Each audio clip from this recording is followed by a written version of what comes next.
Hello, everyone, and welcome back to Have and to Roll. I'm Daft Prodigy, joined as always by my beautiful husband, Rain Zero. You're listening to Session 77, Into the Cinderlands. This session, we once again have the honor and joy of welcoming Elizabeth Wilcox of the Dimension Door podcast to our show. Elizabeth is reprising her role as Zalara Esmeralda, as our party begins the next critical leg of their journey. What do the cards have to say about what awaits us in Verizia's northern desert? This session features sound effects from Syrinscape and music from Michael Ghelfi Audio. Details in the description. Now, let's join the cover of night as they go the farthest from home they've ever been, on Curse of the Crimson Throne.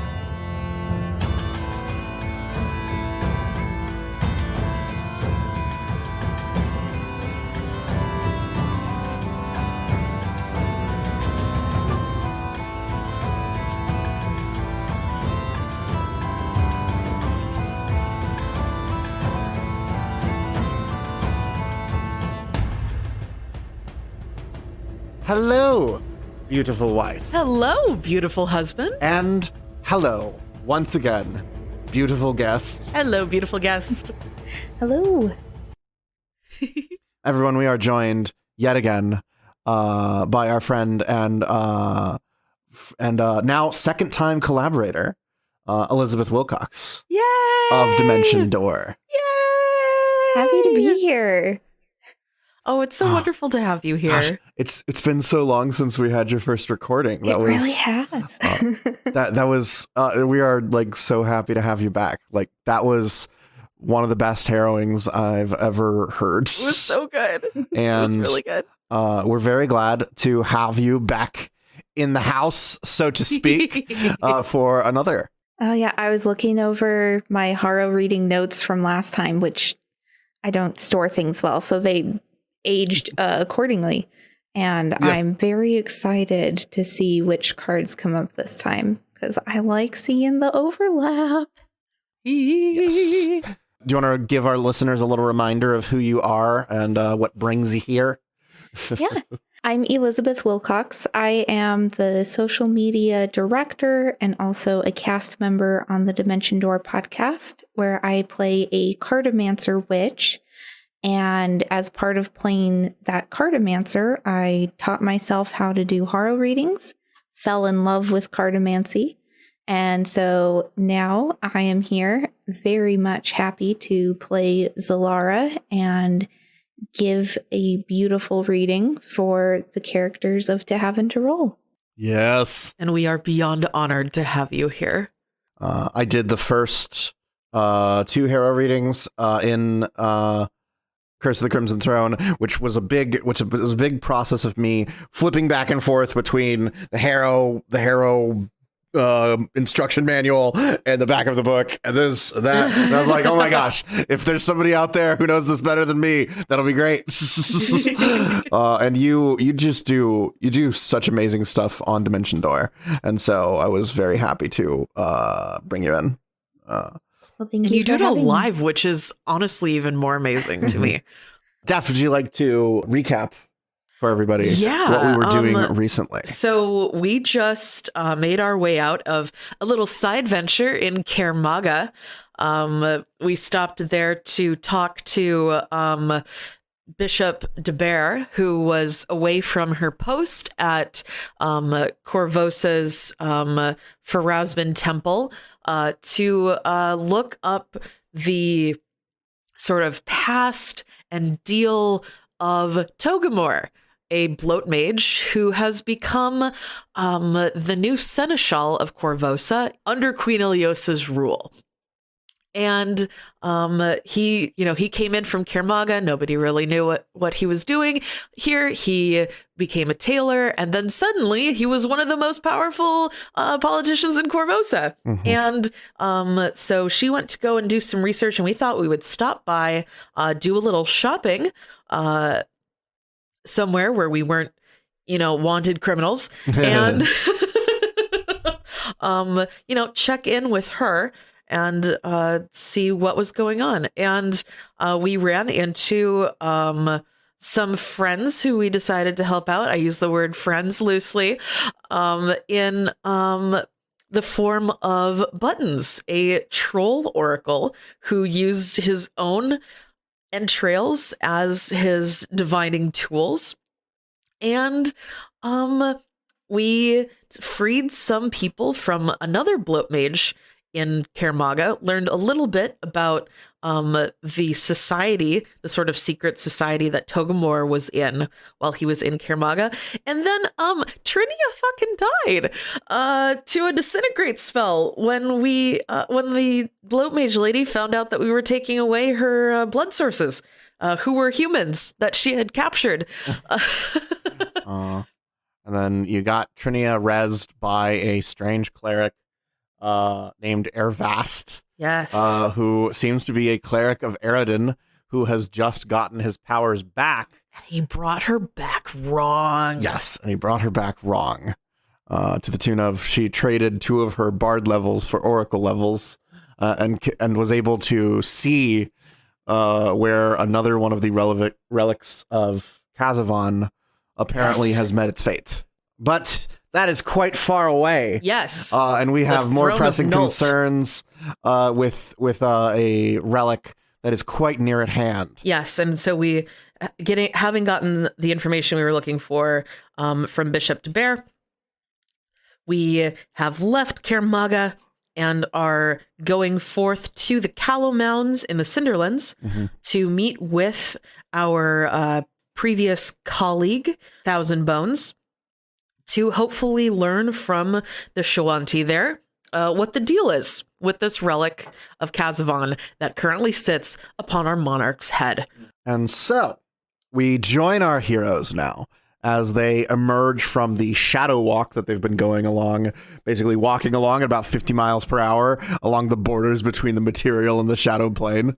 And you, so you are approaching, sort of seeing again this way that it's like you're in a tunnel that goes along the border between the material and the shadow plane, with the material plane stretching up above you and the shadow plane stretching down below. And as you're roaming this wasteland of cracked earth, just this parched landscape that above just seems to be an arid desert, and below seems to be almost like dried and cracked skin. Oh, God. You come to a place where below you can see bones seeming to protrude from the ground and twist like trees.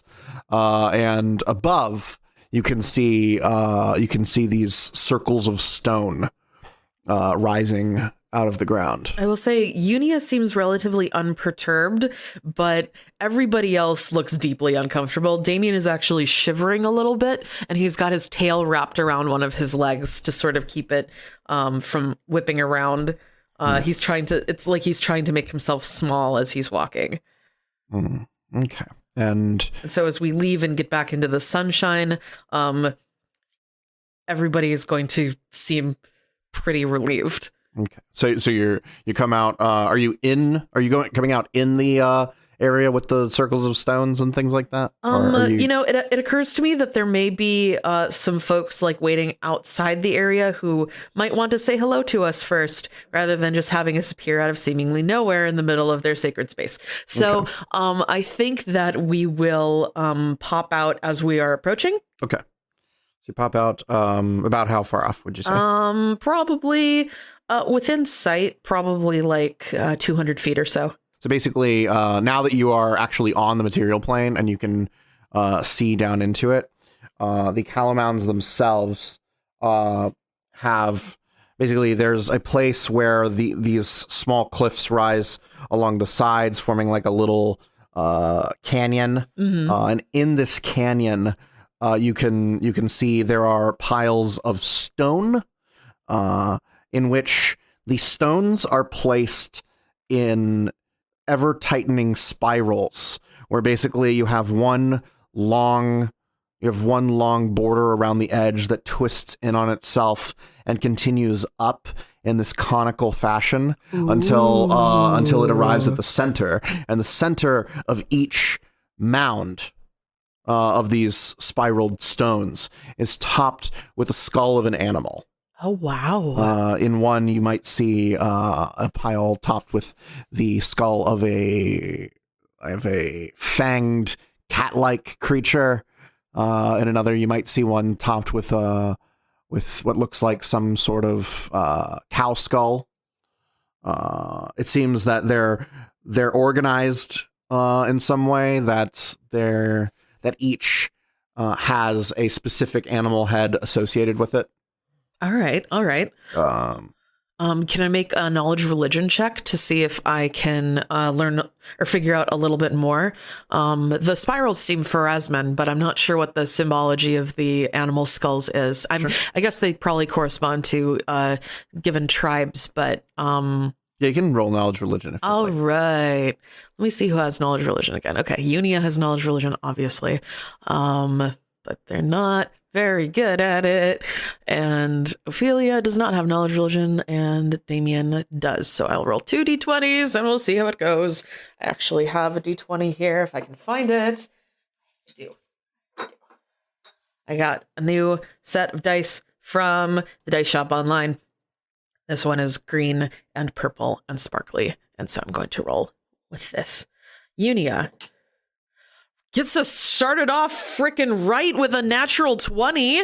So that's a 24 for Unia. And then Damien, who is considerably better at knowledge religion, but probably won't roll as well. Oh, got a 15 on die. Holy shit. So that's a 30 for Damien. So 32. So to any like passing observation of this, you would get that the spiraling stones, as you said, yes, it seems like a Pharasman aspect, but like, you know, it's not a practice that you're familiar with in any Church of Pharasma that you're familiar with. Basically, the stones are not colored in any way. They're just stacked in a way that probably suggests, you know, this pattern might continue on inward into the structure. But you do know that a spiral is the symbol of Pharasma. And so seeing stones stacked in a spiral, even as concentric spirals going upward to a point, it seems to convey the same idea as what, say, a Church of Pharasma would have with just big stained glass of the spiral, that being the path that souls travel along on their way to judgment. At the center of the spiral, the center being the court of Pharasma. And with a 32, you will get that this is a burial practice among the Shawanti, that they will inter their dead inside these mounds rather than burying them in the ground, and encase the remains in spirals. And one of the things that you will know is that the skulls at the top are used to denote like what tribe they come from, or what qua is the Shawanti term for their different factions. Ah, yes. And you don't really know like which skull means what, but you know that the different skulls mean different qua. Ah, okay. And there do seem to be a collection of many different tribes here. Now, as you are looking at this, you like the air is sort of still, this parched, hot desert air, just making it kind of hard to breathe, honestly. Yeah. I can imagine like why you would bury folks underneath a mound rather than trying to dig graves into this dirt. Yes. Seems awful. And as you're here, there's almost like it's almost like a sound in the back of your mind. Ooh. Almost like something whispering to you. And Damien, it is especially strong for you. As if there are stories to be told here. Oh. Wisdom of the ancients. Ooh. To be shared And Hello? you feel compelled to consult your cards. Oh. Okay. Where are they? But no, not this pocket. This pocket. Right, yes, this pocket. Left for the deck of cards. Yeah. I really need to come up with a better mnemonic for that. And Damien will pull out the deck and take off his cloak and sort of set the cloak down on the ground and set the card deck on top of his cloak. As you do so, there's a rumbling in the ground, as if perhaps some massive creature is moving beneath your feet. The rocks around you shake but do not fall. Boy, am I glad I didn't just watch Dune. And the cards begin to glow. Ooh.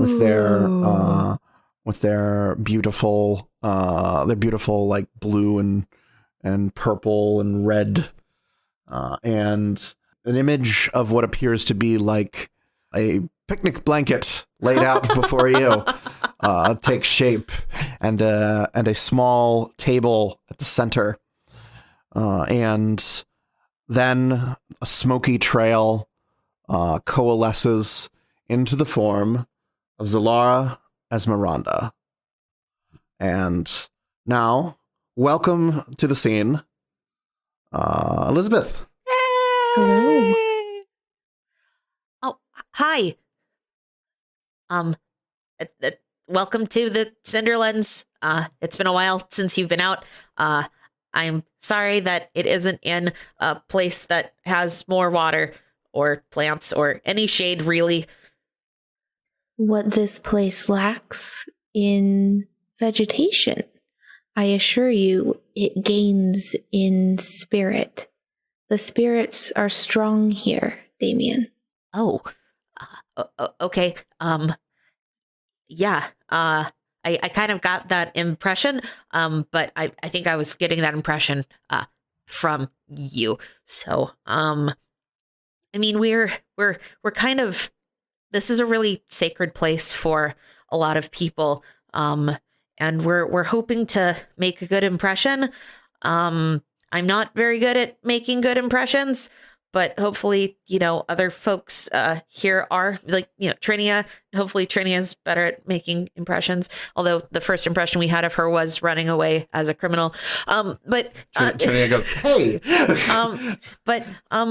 you were chasing me for the queen, who's evil, we know now." And we all regret it very much. Hi, I'm Trinia. I don't think we've met. Trinia sort of like holds out a hand for you to like shake your hand. Zalara simply nods. Hello, I am Zalara, and I am afraid I am not corporeal, truly. Oh, yeah. Yeah, I guess you've got sort of like a ghostly sort of thing going on. Yeah, she haunts the Herodeck. It's pretty cool. I mean, in like a this is sad, and I hope that she eventually gets to move on to the afterlife. Sort of cool. Yeah. Well, it's nice to meet you. Why are you? I'm sorry, I don't know if this is rude. Why are you like coming out of the deck like now? The spirits have spoken to me. They speak through me and through my cards. It has been a long time since the last reading I provided for my friends here, and I feel it is time to again turn to the cards and see what wisdom they have to offer you. This is really exciting. She's only done this a few other times, and it's always before something really big happens. So generally the big things that have happened have been bad, but hopefully this one will be good. Yeah? Yeah, hopefully, right? There is always the chance for good or for ill in the future. That's a lesson the cards have to give. It's up to you what you make of the warnings and the signs of the cards. Are you ready? Damien looks around at the rest of the party, who are surprised to see Zalara once again. But everybody nods. They're all sort of familiar with the situation. Ophelia will look over at Trinia.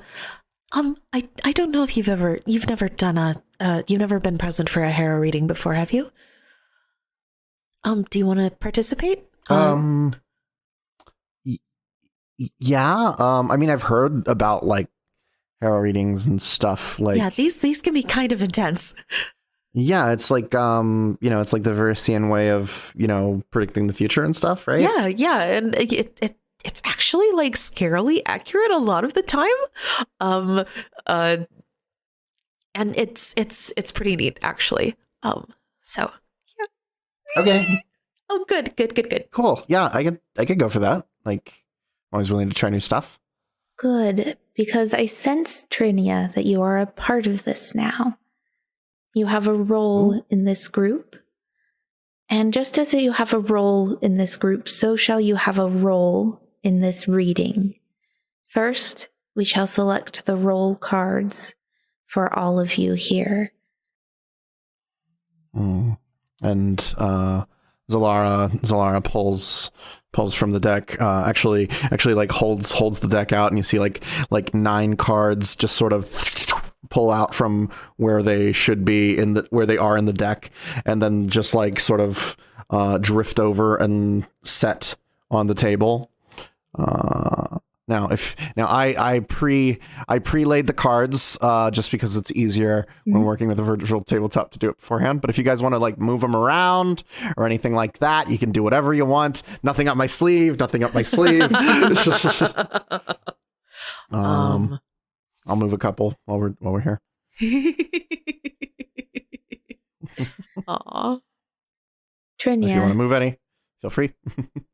Trinia, as you were the last to join this group, it feels fitting that you should be the first to pick a card. Would you select your role? What do I do? Whichever card speaks most strongly to you. Select that card and reveal it. And she has this look. She sort of like looks at Ophelia, okay. and like looks at Damien, and she's like, kind of like holds her hand up, and you see her like move her hand over, and there's suddenly like this look in her eyes, like she's guided not entirely by her own action. Ooh. I'm gonna roll actually. I'm gonna roll a D9. Ooh.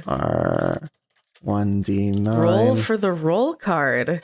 I feel like this kind of wordplay could be very popular in the making of particular TTRPG titles for podcasts and such. So she pulls, like if you're going left to right, the 8th card on the table. So 1 from the right. Oh, it's the suit of hammers. I see you've pulled the Forge. As you can see, this is a card of strength. All of you shall be choosing roles from the suit of hammers, the suit associated with strength, because strength is something I sense you shall need in the coming time and trials ahead for you. The Forge, as you can see, depicts a man at a forge working away with his hammer. Trinia, as you look at this card, I want you to keep in mind this card for the spread that I shall be showing you. Your role colors the place that you have in this reading. Now, the Forge means strength through diversity. I believe here it partly feels to me to indicate that this party is stronger for having you within it. Oh. It may have other meanings, though. Those who can survive a trial by fire and wind up stronger for it are represented by the Forge. The forge's fire is so strong, it burns many to cinders, leaving nothing but ash. But if you survive that and come out of it, you're stronger for what you have been through. And I sense this card is very fitting for you. Is that right, Trinia? Yeah, I mean, I guess I have been through a lot on my path to get here. Ophelia squeezes Trinia's hand. But yeah, I think I'm stronger for what I've been through. Yeah.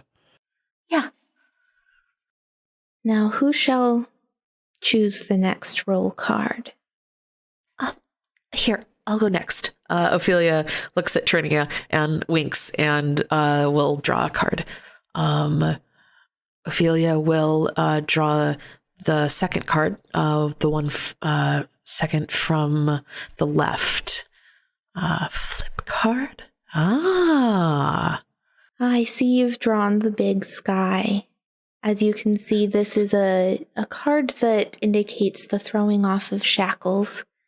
It depicts a man who has broken his chains and is reaching towards the freedom of the sky.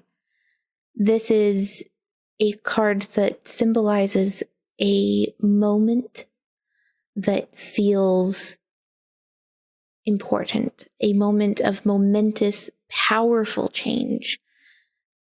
It can be shackles cast off, or in bad cases, it can mean casting off one shackle to replace it with another. So keep this in mind as we move through the reading. Okay.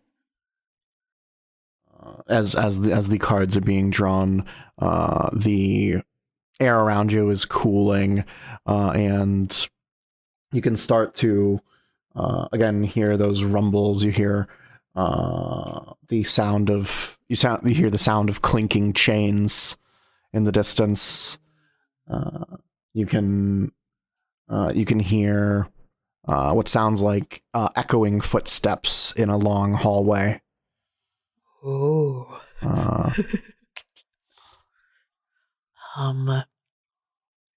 Who would like to go next? Lenore will come up from where she's sort of been guarding the back of the group. I guess I'll go next. Which one? What do you guys think? What feels good? Lenore, you're supposed to do it yourself. Right. Okay. Crap. Lenore will pick the one in the middle. So let's flip that one over. Oh God. I was like, no. The beating. Lenore, this card does appear unpleasant. I acknowledge. It depicts a man who is being seized by forces, in this case by the hands of many undead, who are rising from all sides to attack him. The beating can mean an attack physically from all sides, but it can also mean a mental dissolution, a loss of self. Your strength, in the case of the beating, is at risk, whether it is your strength of mind or your strength of flesh. It can be that you will find an undiscovered strength in a time of assault. So do not fear too much, but please keep it in mind for this reading. Something about being surrounded and under assault is speaking particularly to you, Lenore. Oh God. All right. Well, I'll keep that in mind. I guess somebody had to draw the first really scary card. Hey, maybe I guess we can't draw the disease again, so there's that.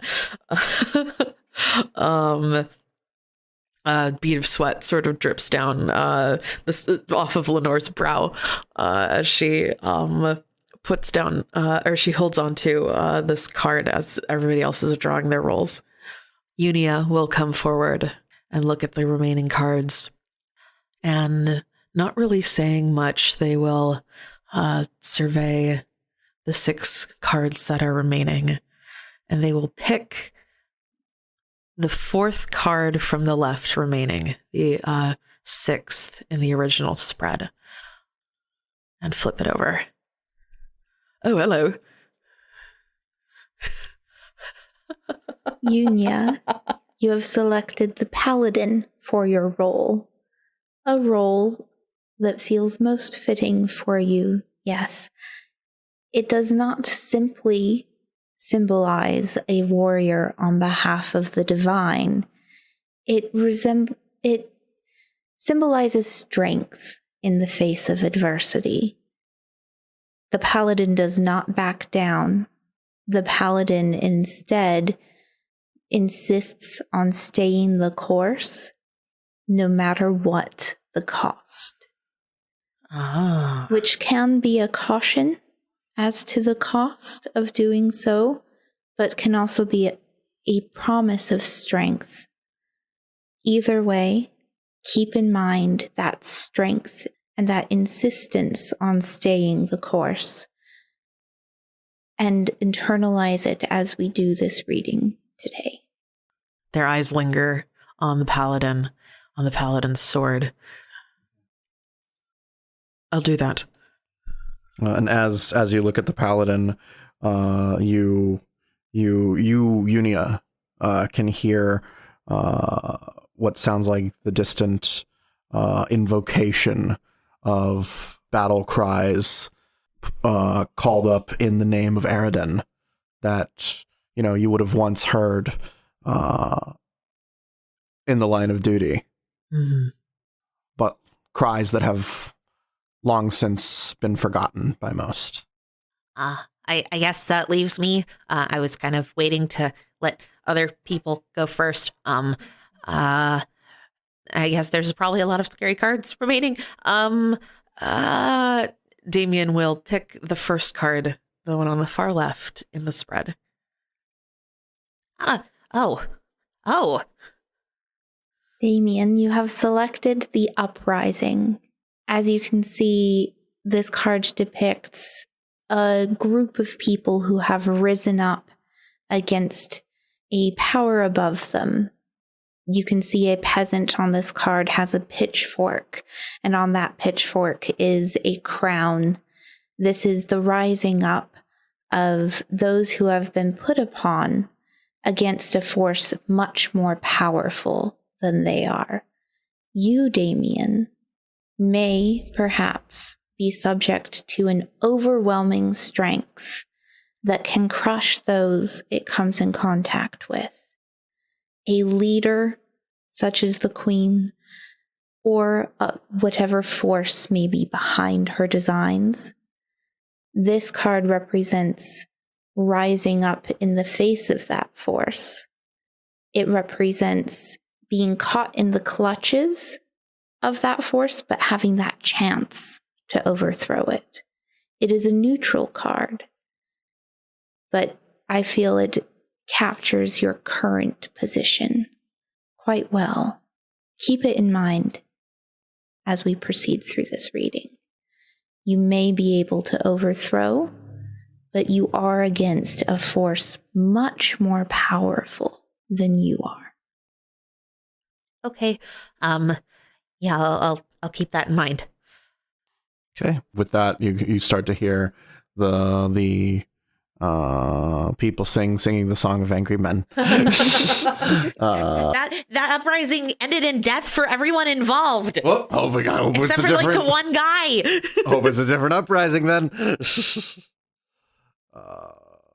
They put that on at the in the theater district in Corvosa, and it was extremely upsetting. And the message of that when they put it on is that uprisings are bad and you shouldn't have an uprising. They fail. They lead to death. That is the Jean Valjean was an idiot, and he should have stayed in jail.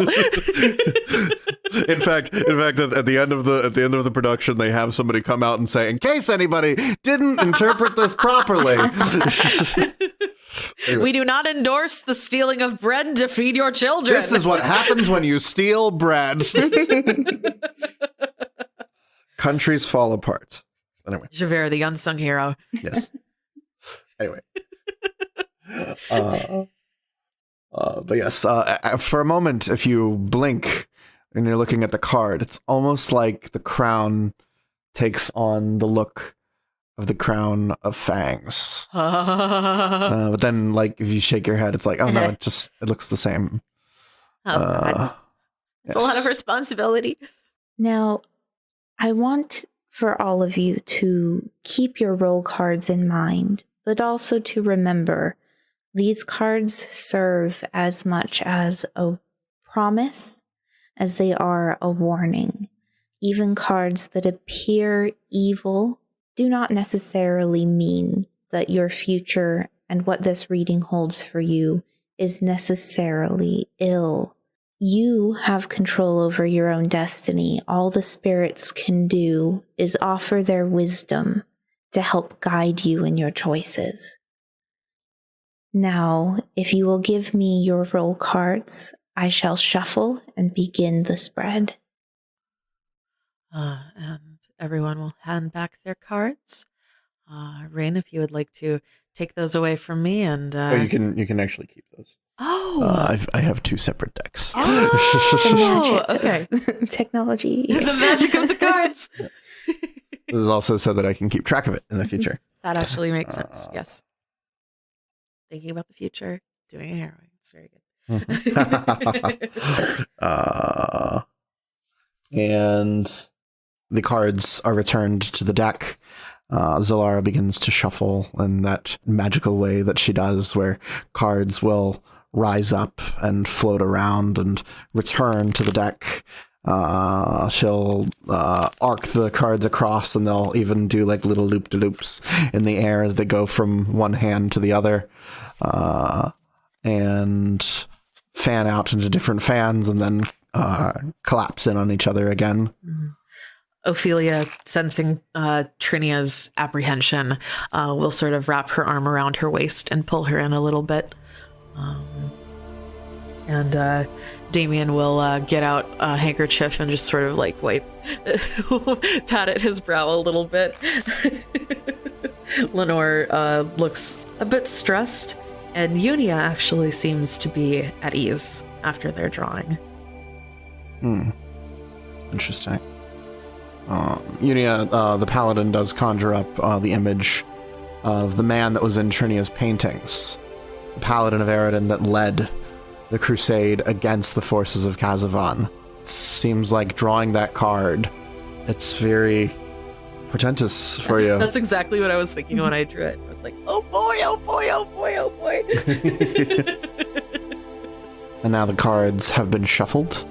The deck rests upon the table again. As always, we begin with looking at the past. In particular, we begin with your positive past. And here, this obviously speaks most strongly to Unia. The positive past is the Paladin, your role card. Now, as I said, the Paladin represents strength in the face of adversity, holding to the right course, even if it is hard and comes at great cost.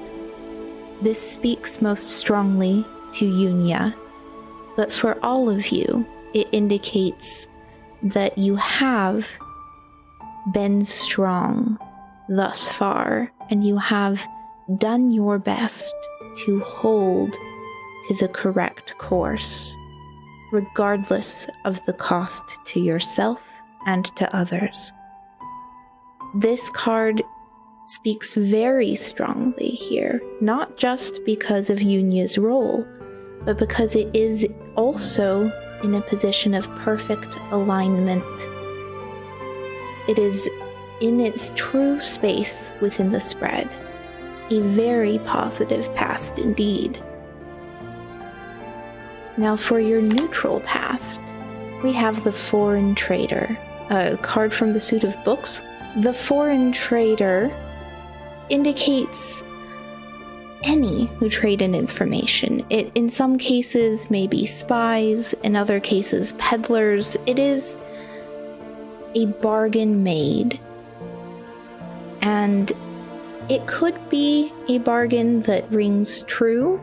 You've made a deal that has turned out well, but it could also be a bargain, the ramifications of which you do not yet understand, or go beyond what you would expect. Placed here as it is in the neutral position, it represents a bit of both in your past.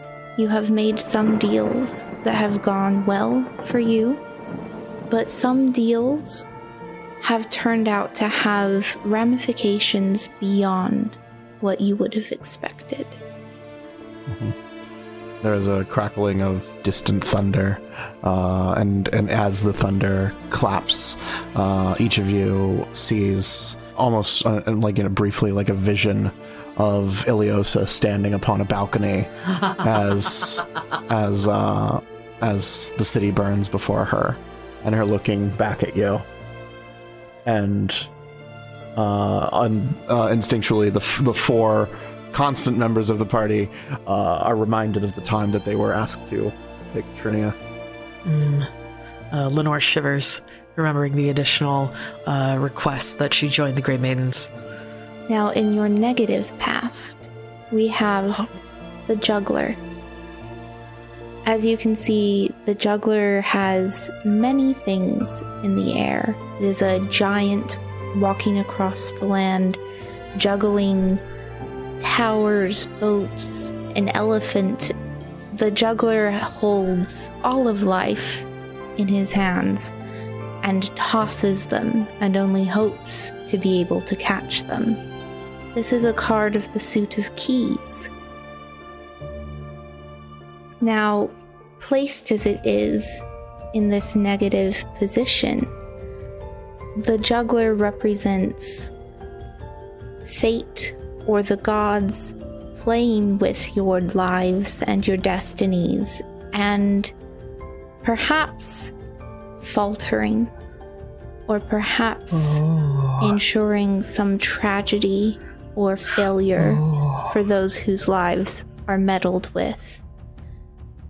Fate has selected you all, and it has not necessarily been kind to you. You are caught up within forces outside of your control. Lenore and Damien look up and meet each other's eyes and look over at Unia. Now let us turn to your present. And once again, in the positive position, we have one of your role cards, the Big Sky. Now, Ophelia, I want you to keep the reading for the present here in mind, as it speaks most strongly to you here. Okay. A positive influence on your present has been the throwing off of shackles, a moment of freedom. It is true that you may be exiles from your home, but you are free. You are under your own control. You are still in the light of day rather than imprisoned, and that is good. You may at times have doubt as to whether you are on the right course, but at the very least you can say that you have thrown off shackles and gained freedom. Now for your neutral present, we see the trumpet. Oh. The trumpet is from the suit of shields, and it depicts a winged angel blowing a trumpet, and here it is in the neutral position. The angel here is an archon, a powerful divine force. If it were aligned in the good position, then it would speak of a powerful force, likely divine, that is moving you in the correct direction. Here, neutrally placed, it may be a warning. You have multiple forces upon you, some leading you for good, and some leading you for ill. Motives that may appear noble as this Archon may not be noble at all. And following those motives, or the forces who hold those unseen motives, can lead to your ill. Unia does appear to be paying attention again. They seem a little bit perturbed. Finally, we have the Eclipse. Oh God. Oh, that's a super scary card. The Eclipse is a card from the Suit of Stars, and it rather fittingly depicts the star that is our sun eclipsed completely, leaving a darkness full of dangers. More metaphorically, the eclipse often means a purpose that has been overshadowed, often self-doubt, or a feeling that you have lost your purpose, lost your way in some sense. Now, Ophelia, as your role card showed up here in the present, and you can see the contrast of the big sky as your positive and the eclipse as the negative. We have the man whose hands are open to the sun compared with the man who is hunched down, away, surrounded by danger as the sun is covered, fully eclipsed. You are caught between those two things, that sense of purpose, of freedom that you have, and the sense of self-doubt. Which you are guided towards is much like the Archon. Forces can lead you towards embracing that freedom, the power it brings, or succumbing to the darkness of that self-doubt. Okay. This time Ophelia is reaching for Trinia's hand for comfort for herself. I guess I'll keep that in mind. Goodness. Now, we've seen the warnings of the present. Embracing freedom versus succumbing to a loss of self and a suppression of your best purpose and your best possibilities. Let's see what warnings the spirits have for your future.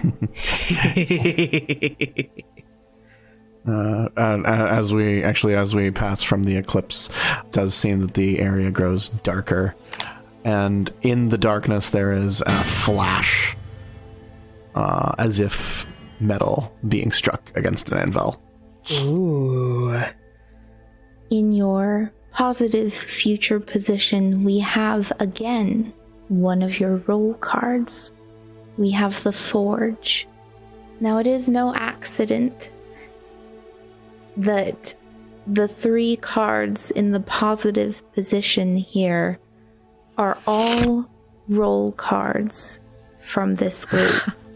Mm-hmm. That's amazing. Mm-hmm.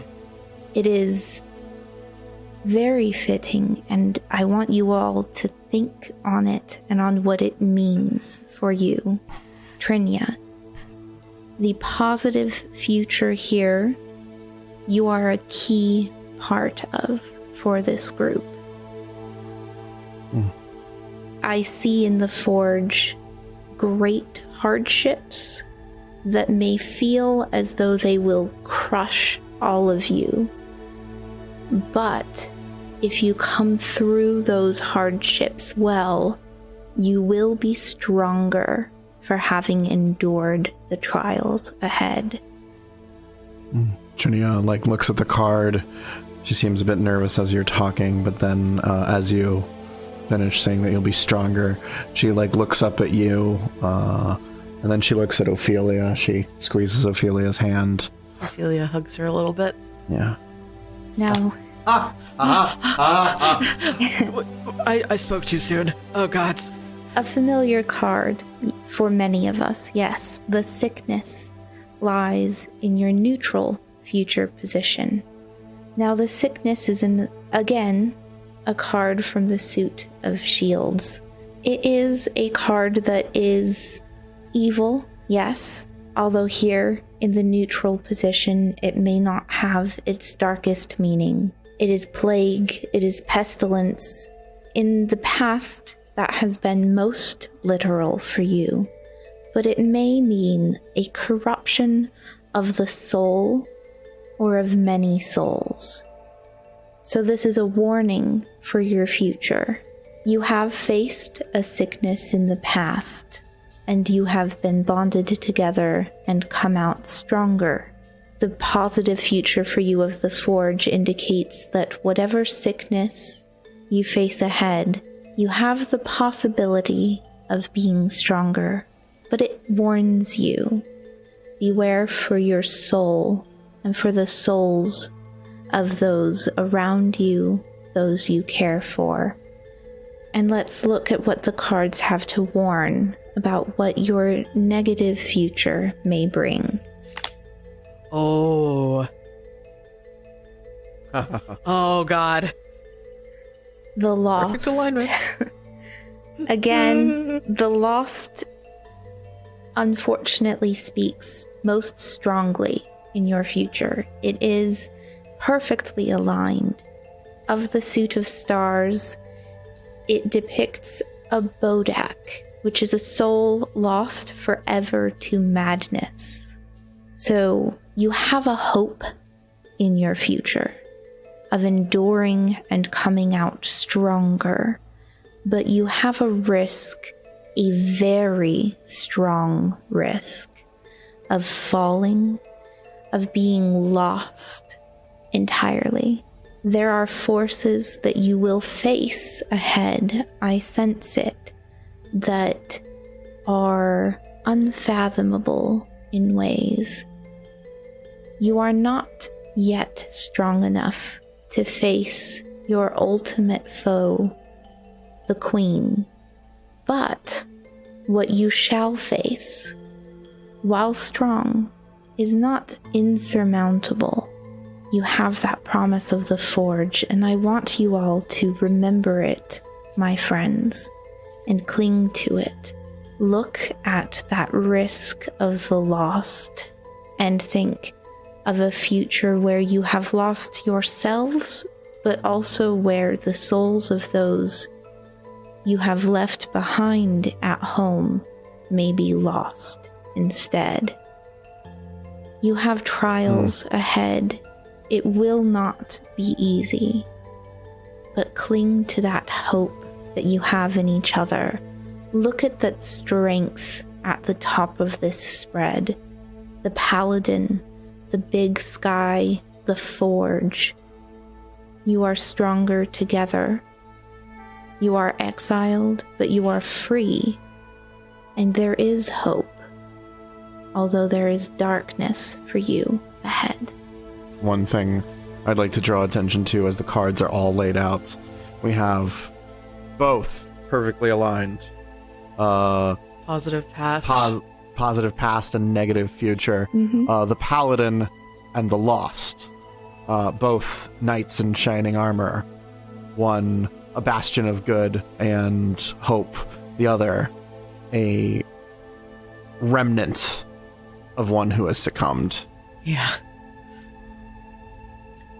We've got Oh, gosh. some really lovely oppositions in this spread. Yeah. We have The contrast of the big sky and the eclipse also is just very powerful to me. that's a really good. Yeah, that's a really good. I'm gonna have to take a picture of this and put it up on the Tumblr. As usual, the chills have been had. Yes. As Zalara brings up that we may risk losing the souls of those at home. She hugs herself and sort of looks back in the direction of Corvosa. And it's clear that she's thinking about Edgar and worried about him. The visual appearance of the big sky and the eclipse being at opposite ends of the present is really striking, because you have at the top a card with a guy and his hands up, bright sun above, and then below you have this guy cowering before zombies with an eclipse above him in basically the exact same layout. Yeah. The art on this is really good. It's very It's even a red-headed man in each case. Yeah. It's could very well be the same person. Yeah. I also like the opposition of the foreign trader and the sickness. In both cases, you have a figure offering something from each hand. You have a gamble involved. You have a chance. The sickness very much is focused on those snake eyes she has rolled. But there's chance Relatable. involved. There's a gamble. They're wearing necklaces or bearing them. They're both wealthy figures. But you have the more mysterious foreign trader versus that sickness, and they're offering these different things. Yes. Now, in mechanical terms, this is points. A very valuable hero spread, everybody. Woo! Now, everybody gets a point for participating in the choosing. So you're gonna go ahead and mark down 1 for everybody. Okay. And then everybody also gets 1 point for each card of the Suit of Strength that came up. So an additional 3 points for everybody. Woo! There were 2 true matches. 2 points for everybody from that. And then there was 1 opposite match, and you're going to get a point for that as well. Wow. So you guys, I believe that puts you at 7 for everybody? Yes. Do I get extra points for roll cards showing up? Yes. Oh my gosh. Unia, extra points. Lenore, extra points. Trinia, extra points. Right. And Unia, your card showed up perfectly matched, and if I might say, in the context of the story, very, very important here. Unia, you get another point. Yeah. Wow. So, I have a lot of hero points. A lot of hero points this turn. Wow. Yeah. This would usually be where I ask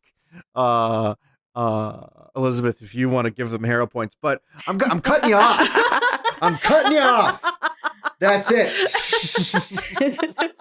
Enough points. Enough. This is too much. God. Yeah. So everybody has 7. Yes. Trinia and Lenore have 8. Unia has 9. Yes. And I want to emphasize for any listeners who are not super familiar with the Harrow, it is incredibly unlikely that more than 1 roll card shows up in a spread, let alone 3 of them, all of them in the positive position in 3 separate. Like in a line. So incredibly unlikely and so beautiful. And I am happy I was here for it. Oh. Gosh, yeah.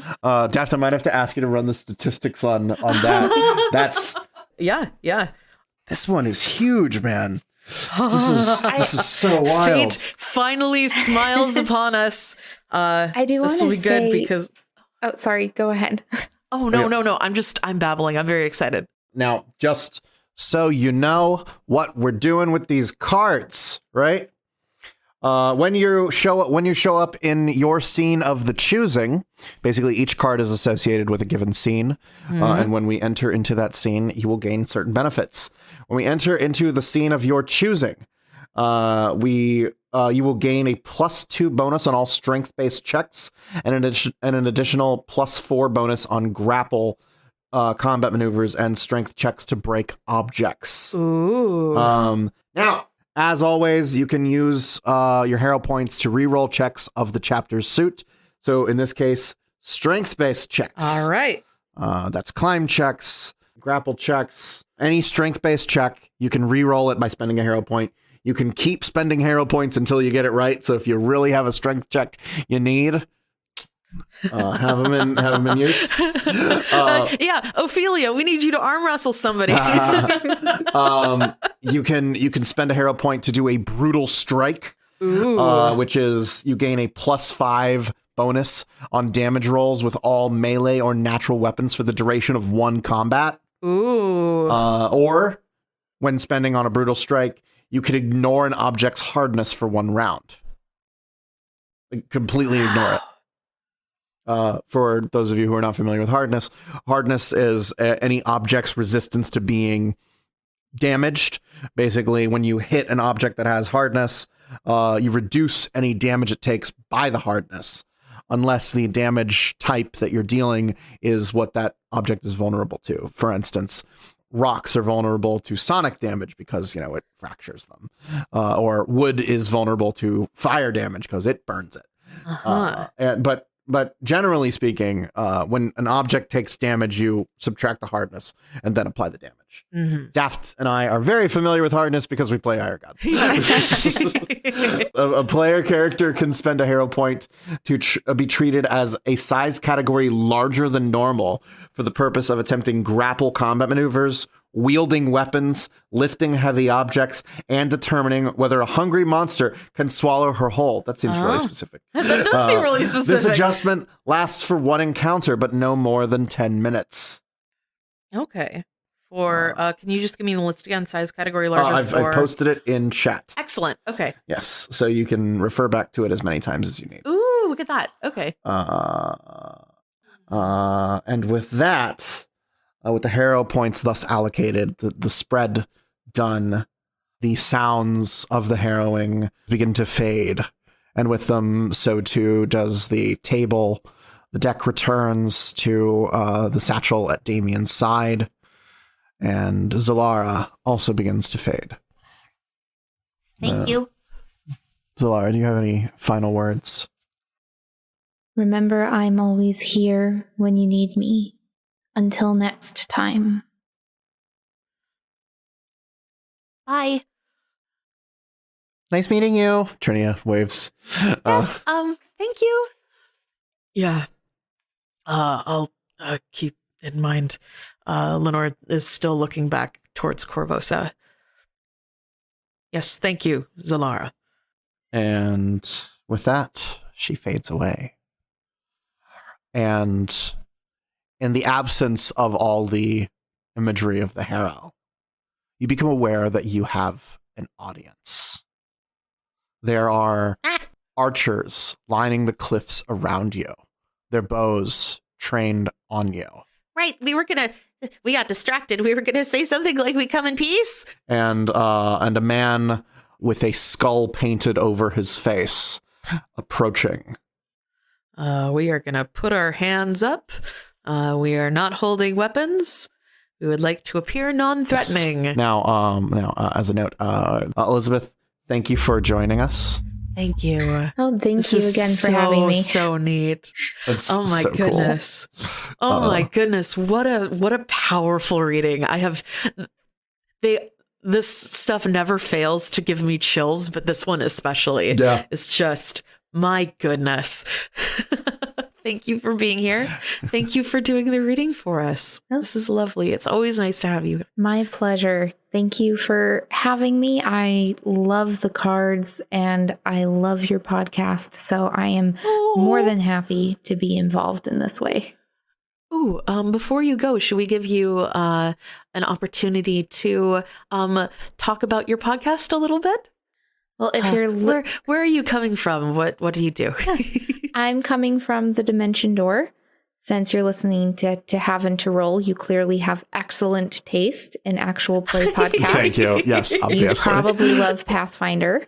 If you'd like to get even more of a Pathfinder fix to help get you between to Have and to Roll episodes on the Dimension Door, we're currently I know playing it can be a while. The Reign of Winter. And We also have a sister podcast, Severed Fate, which is playing through Carrion Crown. They have kind of very different feels to them, but what unites our podcasts is some really great editing. We have original soundtrack from our sound editor, Zach Kreitler, and It's very good. we're very focused on role play and story, a lot like in this podcast. So if you like to have and to roll, I dare say I think you'll like Dimension Door as well. I think that's absolutely right. Definitely. I think anybody listening to this podcast would love Dimension Door. Yes. I certainly. It's so good. I love it a lot. Thank you. It means Thank the you. world to hear.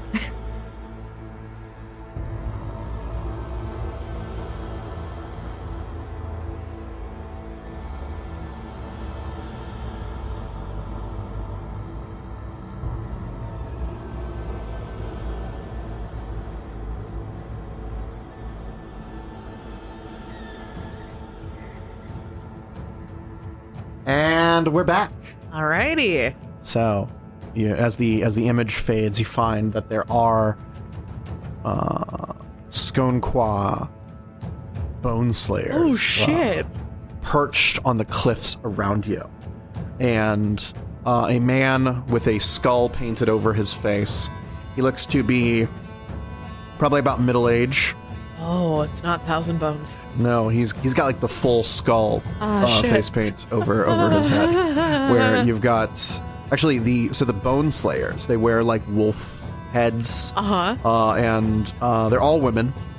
Their faces are painted stark white with black on their cheekbones and around their eyes, and on their noses, and then lines across their lips. Look like skulls. And then this man approaches you. His head is not painted white, but he has a wide smile of bared teeth painted across his face and swirls tattooed on his head. On his shoulder, he bears a huge skull tattooed on his arm. Oh my God. And he has a muscular but lithe body, and from the crow's feet around his eyes and the wrinkles on his forehead, you can tell that he's probably about a middle-aged man. He has sun-baked skin, as if he is a guy who spends all of his time outside. And you see the archers pulling their bows taut, their white faces glowering at you. And we're all those of us who went on the parapet with Iliosa that one time are reminded a little bit of being surrounded by archers in that previous instance, and we're just going to make sure that our hands are up. We are not holding any weapons. We are looking as non-threatening as possible. Damien has left the cards on the ground and has not moved to pick them up. As he approaches, the man holds up a hand, looking at all of you, and he speaks in Shawanti when he first speaks to you. Okay, Damien can speak Shawanti. Okay. Nobody else can. I mean, maybe Trinia can? I don't know. Actually, yeah, I'm checking Trinia right now to see if she can. No. She didn't Trinia pick up does the not. tongues curse. Trinia does not speak Shawanti. So, does anybody... hold on, does anybody else speak Shawanti? Nope. Okay. So, the man with the teeth... actually, the teeth are tattooed across his face or along his lips. Wow. These lands are guarded by the wardens of the Callow Mounds, we, the Skonqua. And who are you, Shamek, who trespass upon our domain? Hello. We are the Cover of Night. I'm Damien Cosmos. These are my friends. We are here to have a meeting with the Skonqua, particularly Thousand Bones, regarding information on some artifacts of particular danger that we've been informed of their existence. And you see his eyes dart across all of you, his hand still raised. Did you answer in Shawanti or Yes. did you answer in... Yes, okay. Damien would answer in Now, one thing that I will say that Damien would know, there was one word among what he said, the word shamek, which is spelled Tshamek. That is a Shawanti word. It's a word for outsiders, but it's basically a slur. It's basically saying people who do not belong and never will belong, right? Mm-hmm. Most often it refers to Chelish people. Yeah. And Understandable. And as you respond, you see his demeanor changes a bit as you speak back to him in Shawanti. You seek the Council of Thousand Bones, my father. Yep. And you know his name. A tiefling. A worshipper of the Shamek god Eridan. And he looks at Ophelia, one from a distant land, and he looks at Lenore. And the smith. I have heard of you. What's he saying? He says he's heard of you for your smithing. He continues, and then he switches to common. Talden, I should specify. Cover of night. My father has spoken of you. Tell me, what brings you to our sacred charge, the Callow Mounts? Ophelia will take out Kester's drawing of the Crown of Fangs. I'm just getting out. And yeah, actually, as you're going to pull out the paper, you can see the archers tightening their or rather pulling back their bowstrings a bit more. Like, whoop. It's just paper. I'm just getting a piece of paper. And he the man holds up another hand and he gestures for you to. Actually, if anybody wants to roll knowledge nobility, Yes. you can do that now. Everybody can roll knowledge nobility. We will start with Lenore. Everybody except Trinia. Trinia doesn't actually know Lenore this. got a 4. That's probably not good. So Lenore got a 7. Nope. Unia got a 17. Ophelia. Oh, God. An 11. And Damien. A 26. 26. Aided by 2. Damien, you actually know who this guy is because he said, Thousand Bones, my father. Mm-hmm. You will know that this would be Chief One Life, leader of the Skonquah. The father of Gaken, the man who was dismembered by Rolf Lamb. Yes. And so you know that this man is Chief One Life, leader of the Skonquah. Mm-hmm. And he's here. Oh, God. Now, did you have a response for why you are here? You see, you're pulling out the picture of the... We have evidence here. We're looking for information, a particular relic from a dragon named Kazavan. Do you want to specify that you know who he is? Yes. I will also say, with the nobility check, you would know that you would gain points by addressing him by name and knowing who he is. Yes, Chief One Life. It is an honor to make your acquaintance. We seek information on an artifact from the death of a dragon known as Kazavan, in the form of a crown of fangs Queen Iliosa now wears. We have heard that your people may have additional information on this relic that was stowed beneath the Black Pyramid and which has been dug up against all warning. Against all warning, indeed. My people have not defended the Grand Mastaba for generations. I have no knowledge of this thing you speak of. But your names are known to me, and I know what you did for my son. I'm very sorry. Your people killed him. They mutilated his body, and it is only through the power of my father that he was even able to be given a proper burial. Yeah. But you faced off against those who did harm to us. And as such, we will receive you as guests. And he gestures for the archers to lower their bows. Come. You must be tired. Hungry from your journey. We will rest. Yeah. Thank you. We also appreciate not being poked full of holes today. That's usually a good situation. Sorry, it's very dry here. and he comes forth and gives you a salute in which basically he has this dragon skull like thing on his arm that has like a blade protruding from the from the front. That basically usually it protrudes out from his hand, like directly out along the line of his arm. But he twists it and grabs it and puts the flat of the blade to his chest. We will mimic the gesture, although we have nothing in our hands. Yes. And he will gesture for the archers to basically move out, and they slip behind the edges of the cliffs. Two of them actually slide down the embankments and take up flanking positions around you.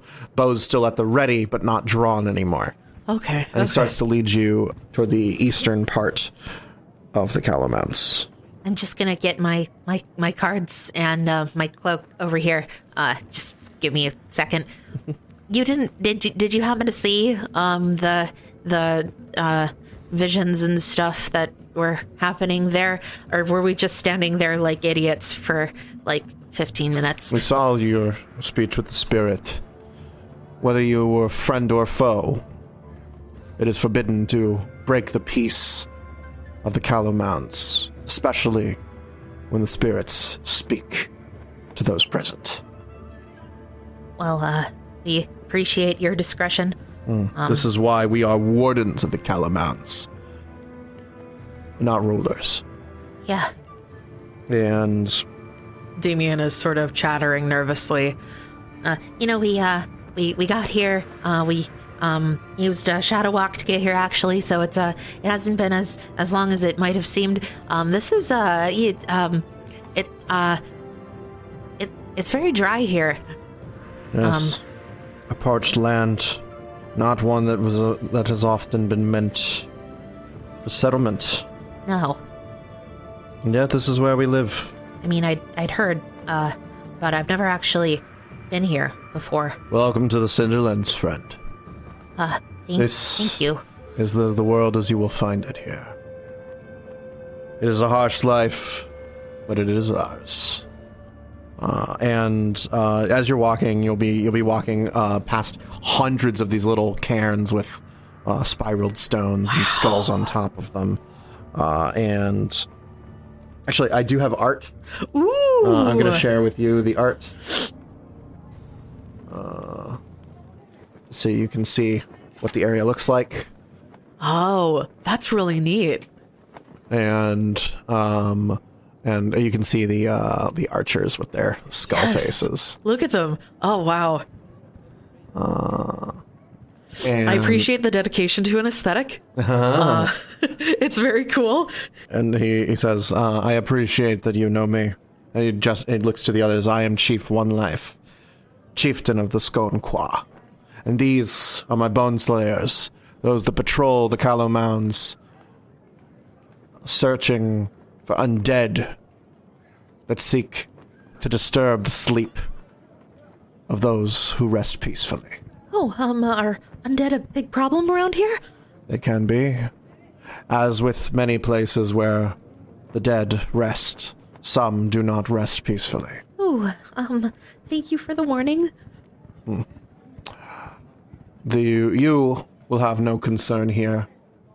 Bone Slayers keep this place safe. I mean, they seem very, very good at their jobs. And he leads you to set of yurts on the eastern side of the Calamounds. Many of them decorated with patterned skulls. Overlooking this little settlement, you will actually see there is a large winged creature sunning itself as it overlooks you. Oh. It has let me see. Oh, that thing looks cool. Yeah. It is a creature that has this like brass-colored scales and wide leathery wings, but a mane of fur and what looks like a horned lion head on the front. Its tail is spined down the back, but ends in a tuft of fur like that of a lion. It looks kind of like a manticore, but not exactly. Yeah. Would I be able to make some sort of knowledge check on this thing? Make a knowledge nature. All right. Who has knowledge nature? Have any of us taken ranks in knowledge nature? We are all a bunch of city slickers. Knowledge nature? Damien has knowledge nature. Thank God. Does Trinia have knowledge nature? Can somebody help? Yes, Trinia has knowledge nature. Okay. Well, she's a okay. bard, so she can make it untrained anyway. Okay. Oh no. I got a 15. 24. Oh. Hey, that's enough. So Trini would lean towards you, goes like, "Oh, that's Dragon." She would say it's a creature with the features of a lion, but the wings and scales of a brass dragon, and a mane matching its scales.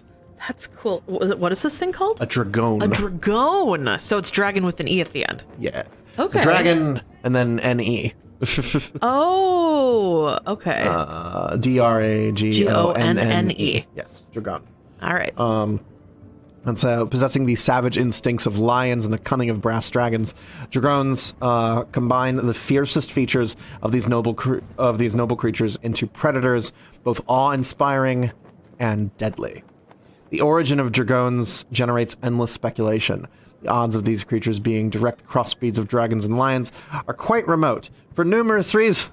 The two creatures rarely share the same territories. Few creatures as clever as brass dragons would choose to mate with simple lions, and Dragon's abilities differ significantly from that of metallic dragons.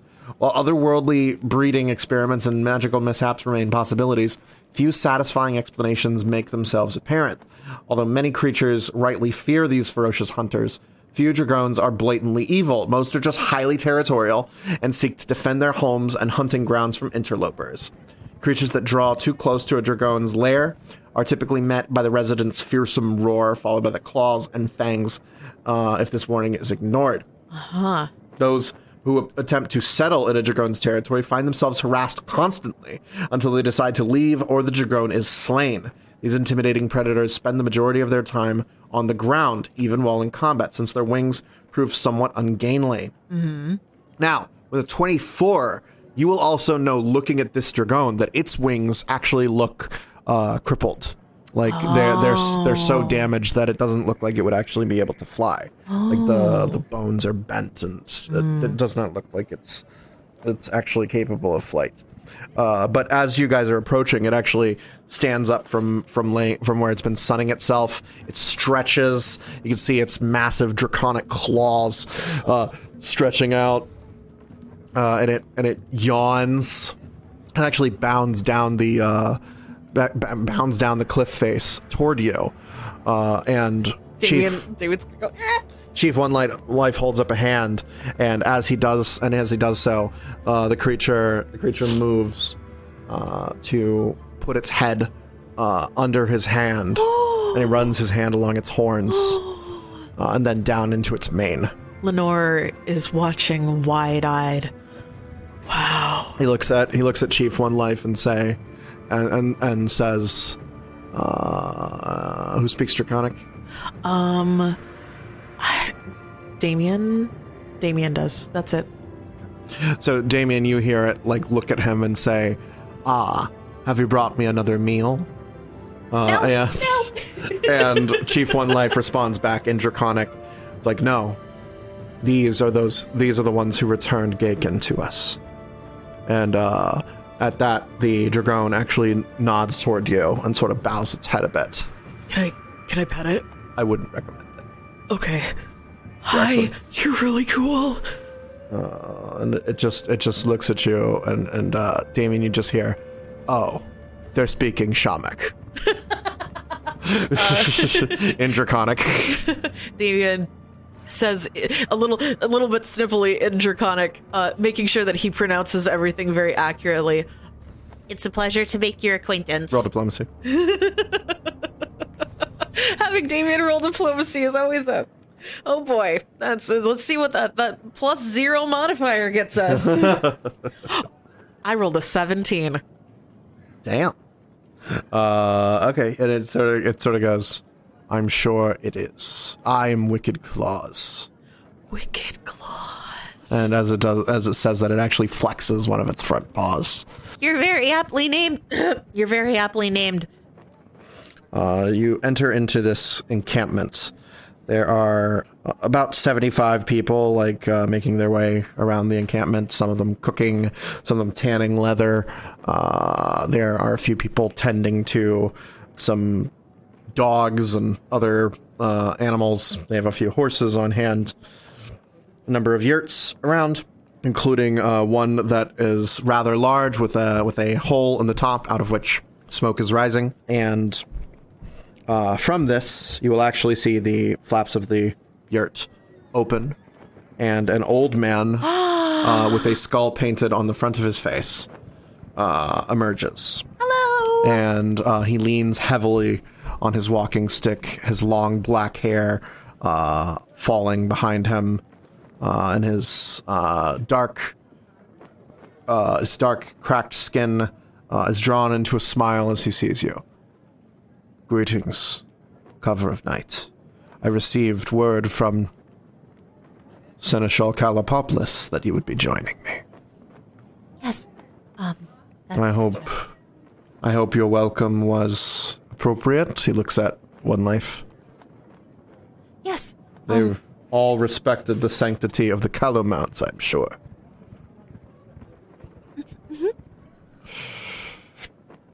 Welcome. And he says, I'm sure you are tired from your journey. You have come a long way. Actually, we kind of we used a spell to get here faster, so we could probably go for more of the day. I could eat though, if you're. Well, we have some dried meat and bread available to you. However, tonight we will celebrate your arrival. We will have a council fire, and we will discuss the matters that bring you so far. All right, then that sounds. Until then, rest. Avail yourself of these lodgings, so you may be prepared to discuss important matters. Thank you. And he, leaning heavily on his staff again, he walks, he goes, he's pointing out, various people and telling you their names. He tells you the name of the tanner who's working with the leather. There's a Fletcher, whose name that he tells you. He points to a woman in the distance who is actually stockpiling arrows. An older woman. She goes, "This is Ash Dancer. She is the leader of the Bone Slayers." They're so amazing. Mm-hmm. And you've already met Wicked Claws. Yeah. How could I make friends with Wicked Claws? I just. Well, he looks really soft. If you are friendly to my son, Wicked Claws will respect you. Okay. He was injured by a bullet many years ago. Oh. And my son restored him to health. Since then, he has been his companion. That's so nice. I'm sorry about the bullet, though. I can't imagine who would do that. No, Bullet. It's a creature that stalks these regions. Oh. I think you may have heard of them as land sharks. Oh. They burrow underground and yes. emerge to charge at creatures. Yes. We felt some rumbling in the ground back of the Calamounts. Was that those things? No, they do not venture this far south. Okay. Not since One Life established that this area is protected. It sounds like he's done a lot of really good things for the community here. He has. He's a good man. Proud. I am proud of him. So, but he does not believe you should be here. It is only out of deference for the favor you have done in the return of his son. And he tolerates your presence. yeah, we heard that we might not be the most welcome here. Honestly, I get it. I imagine most things that come out of Corvosa don't bode well for you folks. No. But we'd like to help out where we can and prove our worth if we can, and hopefully. The task before you. The task before you is not easy. The people here. I worked with you, and I know you. But my word can only sway so many. If I were to speak on your behalf too strongly, there are those who would say that my heart has turned against the plight of our people. And thus, my word is only an introduction. But more of that tonight. All right. Please. He gestures toward one of the guest tents. Thank you. And you'll find a place with furs laid out for beds, and there's little parcels of bread wrapped in leaves. Oh. And little clay containers of water. Oh, that's very nice of them. Mm-hmm. Yeah, we'll drop our packs and set down all of our stuff and take a little siesta. I imagine it's a middle of the day sort of situation. Yeah, you're pretty hot probably out. Yeah, it's super hot out, and getting out of the sun is very rewarding. Yeah. Oh, I can see why they want to wait until the sun goes down to do anything strenuous. This is, whew. Does it ever get as hot here, or as hot as it is here in Corvosa, even at like the height of summer? It can. It's a dry heat here, though. Yeah. It's not like when Corvosa gets hot, it's fucking soup. It's soup. Yeah, you're at soup. Here, you just feel the sun just baking down on you the whole time. And it just it feels like you're turning into a raisin as all of your sweat is just whipped away by the dry wind. Oh gosh, yeah. That's like a Southern California, like Arizona, Death Valley type heat. Yes, very, very, very much like the American Southwest, actually. Let me see. Get like some Painted Valley buttes in the background. As the day gets a little bit later, there will actually be like a teenager who comes to your tent and sort of looks at you and goes, Thousand Bones wishes to speak with you. Okay. And basically the kid has head shaved like most of the people here, but he has like a single braid running down the back of his neck. Jedi Padawan style. Yep, Jedi Padawan style. Nice. And he runs back out after saying that. And Yinia. What? Unia, you have to get up. Thousand Bones wants to talk to us. It's so hot. Let me sleep. I'm going to die. Yeah, we're still about like 4 o'clock here, so it's still pretty fucking hot. Come on. Even in the tent, like the only thing that you have going for you here in the tent is that the sun's not hitting you directly. It's still like an oven. And you're just drenched in sweat at this point. It's really uncomfortable. Unia's poured some water from the little clay pot container onto like a rag, and they have it across their forehead. Yes. Your face is probably a little bit flushed at this point. Their face is just bright pink. Yes. And It's okay. Here, let's get you up. Maybe we prepare indoor elements tomorrow. Does that sound good? Yes, that sounds fine. And actually, as you leave the tent, there are a few people who like look at you. You see like whispers as you're moving around. Make a perception check, actually. All right. Perception checks all around. Boop-a-doo. Lenore. 20. Unia. 7. I got a 2-1 die. They are out of it. You'll note that while there's a lot of people like sort of like whispering as you pass and stuff like that.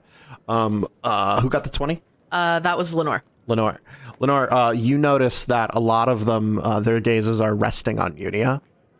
And in fact, you see one person, probably in their 60s or something like that, very, very like, they have that look of somebody who's in their 60s, but has been doing like a lot of physical labor the entire time. So like really gaunt, tight skin across their bones, and I'm like writing 60s sinewy. yes, sinewy, and they look at Unia. And they actually like, as they do so, they hold their hands up in front of their face and cross their arms. And you can see a 7-pointed star on one of their hands. And they basically hold their hands up in front of their face, look down, and you can see this symbol on their hand, as if not trying to look at Unia. So, yes. Okay. Okay. And you actually saw somebody do this before. Yes. When you were at Citadel of Raid. It was one of the Shawanti who was cleaning one of the bridges did this to you. Yes. Damien, while you were describing that, I rolled for Damien. Damien got a 26. Could Damien understand any of the whispers as somebody who both rolled higher than the whisper DC and somebody who speaks Shawanti? Yes. A few people are saying things like, what is Thousand Bones thinking, bringing a thrall keeper in here? A thrall keeper? Yes. Are they calling Unia that? Yes. They are. They are saying thrall keeper when they look at Unia. Okay. Calling Unia a thrall keeper. Yes. Huh. Damien's just gonna hold that to himself for now. Mm-hmm. And maybe, if people aren't obviously picking up on the general, we'll say suspicion, if not outright hostility, that the rest of the folks here are displaying, Damien will just sort of mutter to everyone, watch yourselves. They don't like us. But I think that's pretty obvious, Damien. You will be led by this teenager to Thousand Bones, who's actually at the edge of the camp. And he will, again, leaning on his raven-headed staff, dressed now in a feathered cloak. And he will go, walk with me. And he starts to walk west out of the camp. All right, we will follow. And he will be leading you down one of the winding paths along the Callow Mountains. Come to a place where there are cairns topped with the skulls of ravens. And you will like moving into the place, basically where before you would see many different skulls adorning different things. In this little eddy off the side of the canyon. You see it's all raven skulls. And he actually leads you down this winding path for a bit until you come to what appears to be a cairn that is not particularly old. Oh, this is Gaken's, isn't it? Yes. I must thank you, bringing him home to us, that he may rest. I wish we could have done more. I'm sorry we couldn't bring him back. By the time you found him, he was already gone. And it is not our way to entreat souls to return if the value of the offering would be better used on the living. Gaken was a young man. He was a trained warrior, but he had very few great deeds. You did everything you could. Yeah. Do not let anyone tell you otherwise. Thousand Bones, sir. While we're alone, I heard some people at the camp. What is a thrall keeper? Thrall keeper. And he says a word in Shawanti that you don't know of any other meaning, but you get that it's that. They were the people who came before, worshippers of old gods, long lost to this land. The people who held our people in servitude. We call them thrall keepers, but I believe the word in your language was rune lord. Oh. Thessalonian.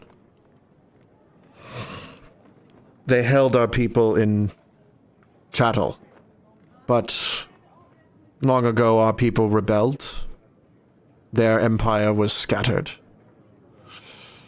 But then another came with similar goals.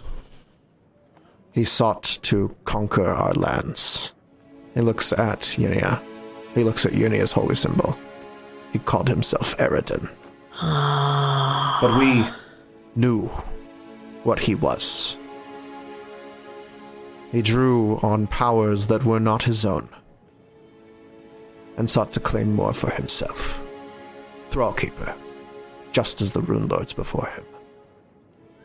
I don't believe Unia sort of shaking themselves out of their heat-induced stupor. Excuse me. I don't believe that anyone I worked with or who taught me ever held another person in chattel, as you said. I don't believe that was ever a goal of Eridan's. I'm not sure where you got that impression. And as you say that, you see him sort of like look at you, almost like you're like a child, and shakes his head, and he goes, "No, I cannot imagine you would possibly know what your Eridan brought to my people." He looks out over the lines of dead. Many of these were warriors. This has been our burial ground for hundreds of years. But do you know where our burial grounds were before? The banks of a mighty river that opened onto the sea. Oh. You will recall the place where you found Gaken was a Shawanti tomb, where they could be interred, not beneath the sun, resting among their brothers and sisters. That cannot be done here. Unia lowers their head. They seem to be a bit more flushed. Your people came first with messages of noble quests, vanquishing monsters. But when they had proved their might against the monsters, who then did they turn to? You say that the Chelish have never held people in chattel, but Citadel Vraid stands. The prisoners held there have no crime but defending their homes, and yet every day they are pushed with whips, bound with chains. Citadel Vraid is monstrous, but it is run by those who worship devils, those who turned from the path. Servants of Cheliax.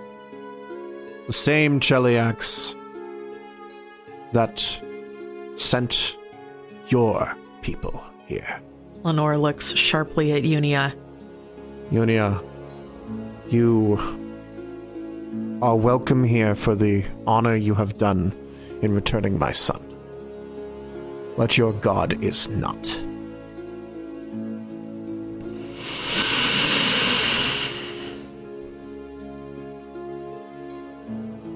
I understand my legacy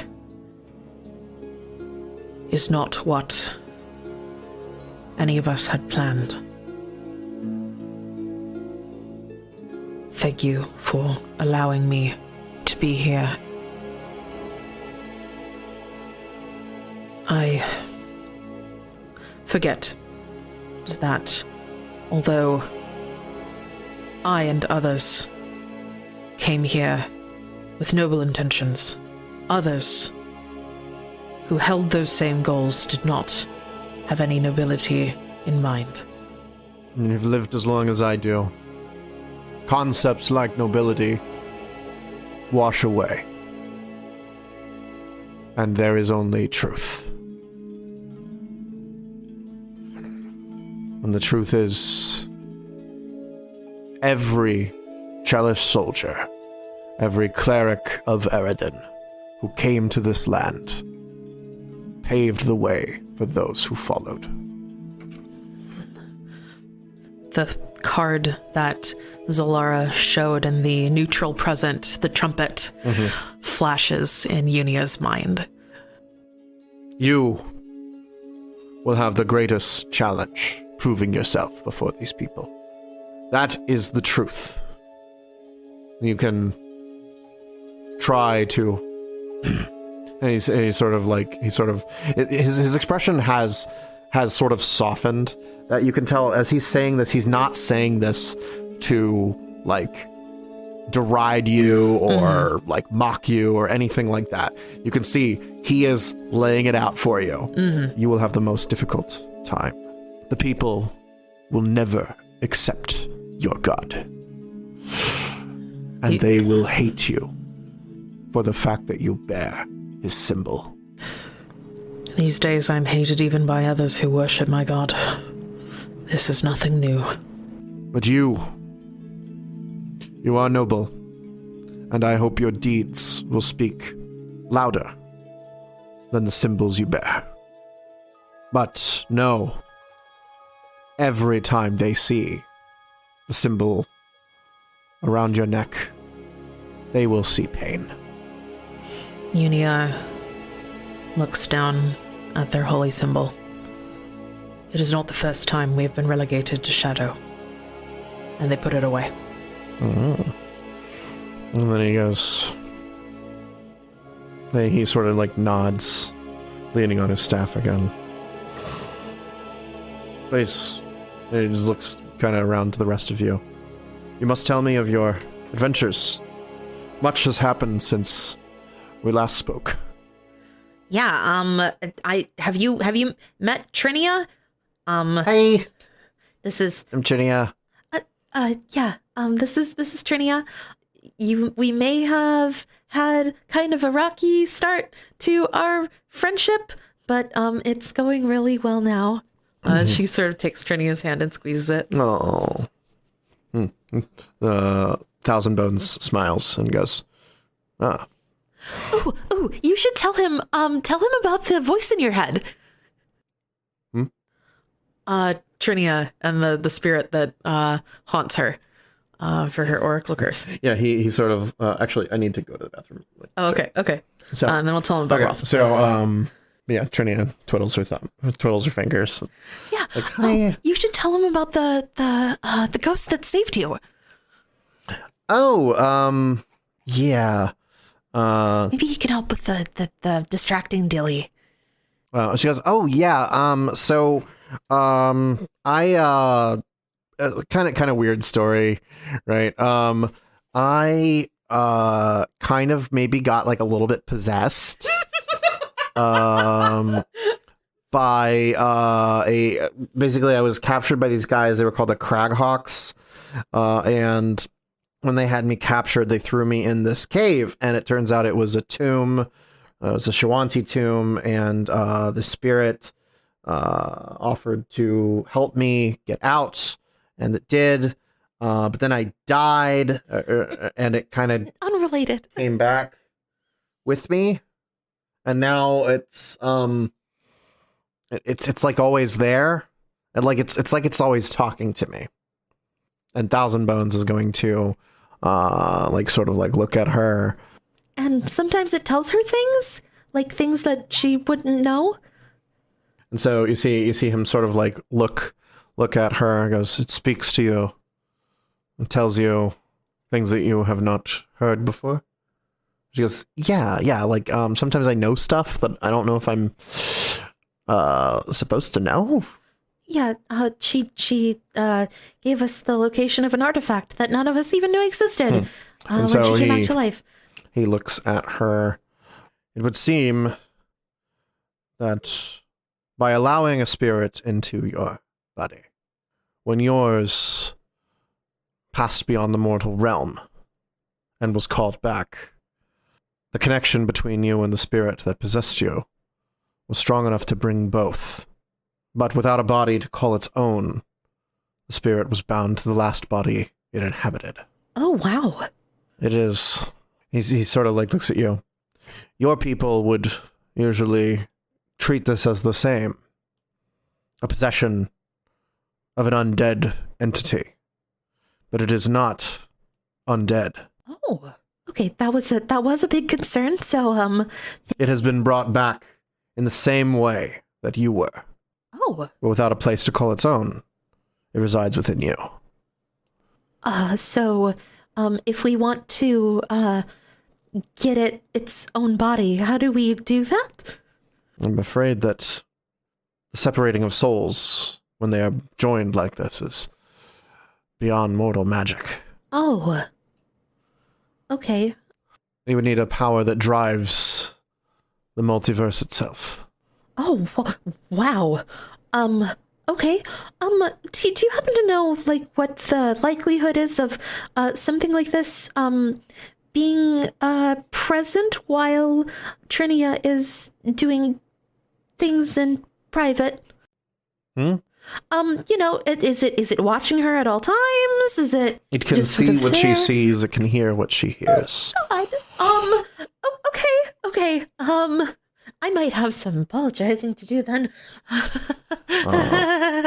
And additionally, he says, and because it is with you at all times, it can hear whispers of those from the spiral. The spiral? Those who have passed beyond the mortal realm. Oh. Wow. The whispers you hear are not even the whispers of the spirit itself. They are the echoes of the River of Souls. Oh, wow, that's so much. Trinity, are you okay, hun? Oh, she goes, that's a lot more than I thought it was. Are we in a polycule now? I don't know. I had no idea. I'm so sorry. If the spirit is unhappy with your actions, it would make that known. But he looks at Trinia. It is important to know your body is yours. This is something of a guest to you. Make of that what you will. But as I can tell, you are inseparable now. The only hope that you might have is that you can learn to commune with the spirit. It will be difficult, as the stronger you grow, the stronger its connection to the material plane will grow. But it will listen if you speak to it. And Trinity just goes, okay. So talk to it, and it's always seeing it, everything that I'm doing, but I can still do anything I want. It's like, if you do something that the spirit is uncomfortable with, you will know. So I guess it hasn't been uncomfortable with anything we've done so far. Good to know. Ophelia looks pretty embarrassed. Yes. I'm sorry, I don't have more advice. If you were one of my tribe, I would offer you tutelage in the communing with spirits. But you are not. And as such, those rights are not ones that I would be comfortable sharing. I think that makes sense. Is that's okay with you two, right, hon? Yeah. I don't want to like impose. I know. I understand. Well, I brought you here so you could pay your respects to my grandson. Okay. And so that I could offer thanks for his return. Yeah. Should I touch the cairn or not? These are but stones. Okay. Whatever you wish. Okay. Eleanor will hold out her hand and put it on the closest stone. Hi, Kikin. I'm glad that your remains have made it here safely. We killed Rothlam. He's gone. We found him in an old ruin, an old Thessalonian ruin, I think. Lenore glances at Damien, who nods. A bunch of Ergothoans had taken it over, and he was there making horrible things. But we've stopped him. And he's never going to hurt anyone else again. I wish we could have done more to save you. I have been reminded recently how important it is to protect our families. And I know that your family knows that we've done everything we could, but I'm going to need to do more to consider this horrible wrong repaid. Thousand Bones picks up a stone from the wall of the grotto here, and he puts it in your hand. What should I do with this? He goes, place it on the cairn, in line with the spiral. Okay. Lenore will go around and sort of see if her general sort of knowledge of good aesthetics to find a nice place to put the rock. You can roll blacksmithing if you want. Oh, I haven't gotten to do this in a while. Mm-hmm. Craft smithing. Mm-hmm. Just because, that's sort of where your knowledge of aesthetics comes from. I got a 22. Yeah. You find a spot where one of basically the mound is made up of a series of encircling spirals. Mm-hmm. Basically, all of them meet at the top, mm-hmm. but you can continue one of them up the sides. That's super neat. Yeah, sort of like a galaxy. Yeah, kind of like a galaxy. Spiral power. Drill that will pierce the heavens. Yes. Yeah, and Lenore will find a little gap in one of those spirals and place it in right in line with the others. Thousand Bones puts a hand on your shoulder and says, "Thank you." for the justice that you have done in my son's name. Well, hopefully we're not finished yet. Hopefully not. And he starts to take his kind of shambling steps with his crow-headed staff, walking back. He pulls as we're sort of getting into sunset now.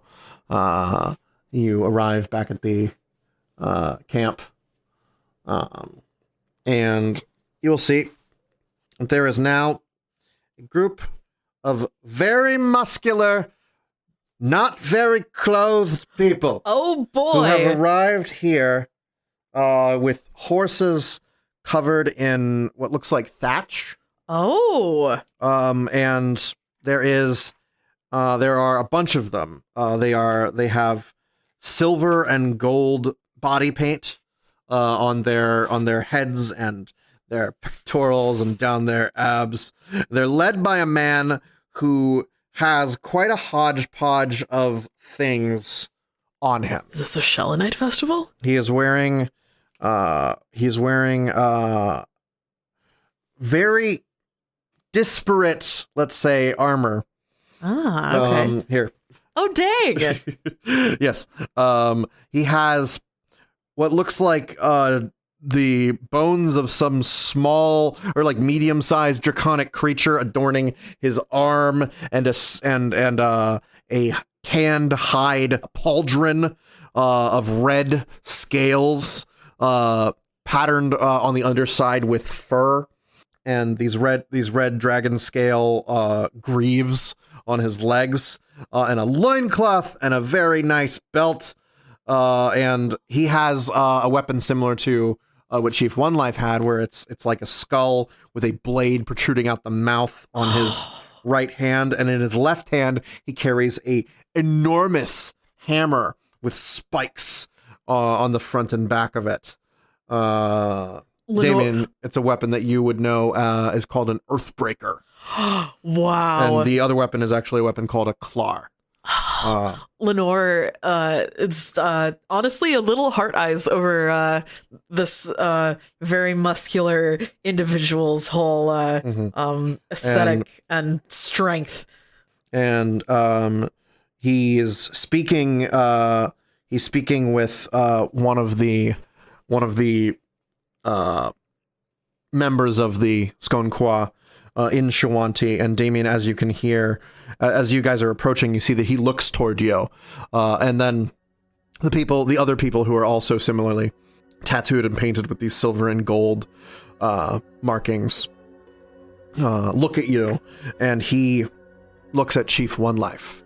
On the back of one of the horses, there is a bundle wrapped in canvas that looks roughly the proportions of a human body.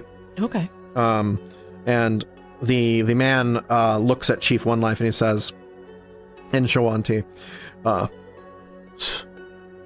"So, why do the Skonqua harbor Shamek trespassers?" And Chief One Life goes sort of like rattles off like a few reasons, like, oh well, they're here, they recovered my son's body, and they were speaking to a spirit, so they're all extremely attractive. And like as Chief One Life is going through, like sort of actually kind of fumbling with a response, Thousand Bones actually wraps his staff on the ground and he says, "Tell me, Krojan, when did the Sklarqua become judges of who trespasses upon the Callow Mounds where the ashes of our fathers lie?" Oh shit. Oh shit. The guy, it looked very, very young, very muscular guy, sort of like leans back a bit. You see his pectorals flex a little bit as he straightens himself upright.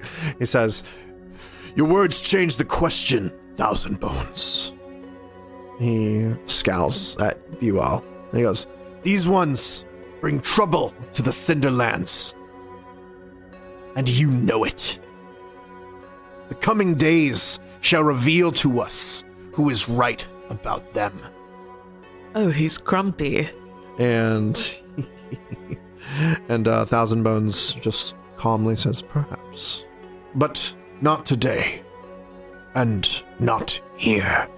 Would you have word that Barak's burial was tainted by bloodshed? Get back to your son, Shaman.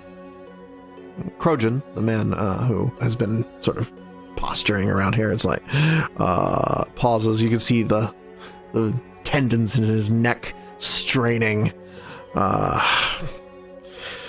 Takes a deep breath, and he sort of holds up a hand, letting the claw fall back away from his hand, and you can see basically the articulation of the neck of this dragon skull just falls loose behind his hand as he reveals the open palm.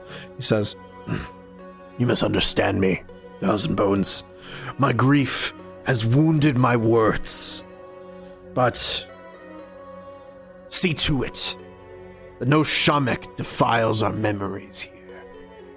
And then he actually tugs at a thing on his belt, and you see a loop of leather loose itself from the side of his belt, and he goes, "Certainly, though, guests of the Skonqua must be brave to come this far. You wouldn't mind if I tested your courage and strength, would you?" Is he speaking in common or is he speaking in Shwanti? He actually he switches to common on the last phrase there. Tests? Are we testing bravery? Lenore comes up, cracks her knuckles. I'm down for that. I will tell you, when dealing with Krojan, Unia will gain their Herald bonus. Oh! Then Unia will step forward as well. However, he's fucking shredded. So make of that what you will. Unia, you can step forward. I will tell you, Unia gets a Herald bonus when dealing with Krojan. +2 to strength checks would be if Unia had a strength modifier of +3. They have a strength modifier of +1 right now, and Lenore has a strength modifier of +6 just sitting here. So, Okay. so maybe Unia can sort of hang back. Unia's gonna. Would you like to trade cards, Lenore? Yes. I have the paladin here. Would you like it? Unia's just sort of gonna. They feel the flow of fate going through them, and they are going to just pat Lenore on the back. You can re-roll your strength checks 9 times, Unia. Use them all up in the first encounter of the game. Would I be able to, I suppose casting a spell here would be like very gauche. Actually, as he's sort of holding up this loop and saying, "Do you want to test your strength?" You can make a knowledge local check if you want to figure out what the fuck he's talking about. Are we playing Knivesies? No, there's no, but that's probably the one thing I know we're not playing. Don't play Knivesies with a leather strap. No. Yes, knowledge locals. Lenore got a 5. Lenore has no idea what that thing is. Oh no, another 5 on die. That would be a 13. And Damien. Damien's got a +6. I think Trinia gets it with her standing modifier. Damien's got a +16 to knowledge local. So, and Damien got a 14 on die. So Damien got a 30. So, we help Trinia with a total of 42. So, Trinia goes, "Oh!" She sort of like leans toward, seeing that Lenore is sort of like positioning herself toward the front. Trinia sort of goes, "He's challenging you to a game of Sredna. It's a Shawanti game. Basically, it's a form of wrestling." Oh. And let me see. She goes, "It's pretty simple. Basically, you have 2 things that you can do in a game of Sredna. In Sredna, the 2 contestants face one another on their hands and knees, with their foreheads spaced just over a foot apart. A leather loop is placed around the competitors' heads, like a headband, so that the contestants are bound to one another. When the game begins, each contestant stares his opponent in the eye while slowly attempting to crawl backwards. The resulting tug of war results in extreme pain as the leather digs into the soft part of the back of the neck and skull. Yeah. At some point, one of the competitors relents, acknowledging defeat by bowing his head, causing the strap to roll over the top. Games of Sredna typically last for mere seconds, but two evenly matched opponents might duel much longer. In such cases, standoffs frequently occur. When a Sredna match begins, each contestant must spend 3 breaths staring into each other's eyes before attempting to pull. Basically, take 3 rounds just staring into each other's eyes. All right. Pulling before the fourth round is an immediate disqualification.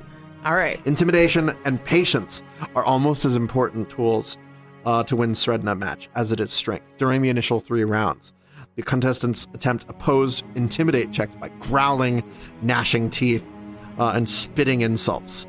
Each time a contestant wins one of these checks, he gains 2 points. In the case of a tied intimidate check, both players gain 1 point. On the 4th round, each character rolls an initiative check to determine when he moves. On their turn, a character can opt to tug or dig in. Tug! The character attempts an opposed strength check. A defending character who has dug in receives a +4 on this check. If the tugging character wins the check, he gains 2 points. If he fails, or if the results are tied, the opponent gains 2 points. Dig in. The character strengthens their stance and gains a +4 bonus on the next strength check to resist a tug. At the end of each round after the 4th round, total up the contestants' points. Each contestant must attempt a fortitude save to continue the match, with the DC being equal to the opponent's current point total. Ooh. A contestant who fails the save collapses and loses the match. If both contestants fail their saving throw, the match is declared a draw. If both contestants succeed at their saving throw, the game proceeds to another round. A character who has the endurance feat gains a +4 on this fortitude save. Do I have the endurance feat? I do not. If you're not a ranger, most people probably don't. I do have Iron Will. Nope. That's for will saves. Yeah. So, what do you say to Krojan's challenge? Lenore will step forward.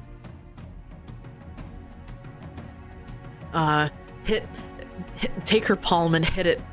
Take her fist and hit it against her palm, making several very impressive smacking noises. Yes. I accept your challenge. All right. Let's go then. And he takes a couple steps forward. Lenore will take a couple steps forward. He gets down on his knees. Lenore will get down on her knees. He leans forward, putting the band behind his head. Lenore will do the same. And you put your head in the band, your foreheads touching, and you glare into each other's eyes. Right. That we'll pick up next time. Oh shit! Oh no! You can't leave it like that! Nope, leaving it like that. Leaving it exactly like that. Test of strength. Test of He strength. goes, Squawquaw, why don't you tell them who I am? And basically all of his homies go, Krojan eats what he kills.